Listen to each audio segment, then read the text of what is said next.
ตำรอยឆ្នោតយួននៅថ្ងៃនេះផងដែរក៏បានមកជួបពុកម៉ែបងប្អូនសារជាថ្មីទៀតហើយសម្រាប់តម្រុយឆ្នោតចែកនៅលេខច្បាស់ៗជូនក៏ដូចជាលេខពិសេសជូនទៅកាន់ពុកម៉ែបងប្អូនទាំងអស់គ្នាជារៀងរាល់ថ្ងៃ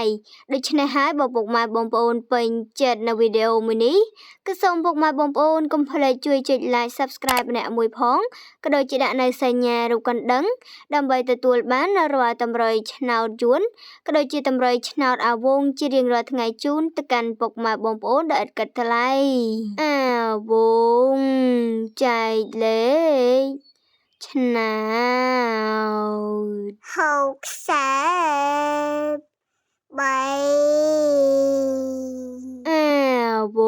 ងចែកលេខឆ្នោតអាវងចែកលេខឆ្នោត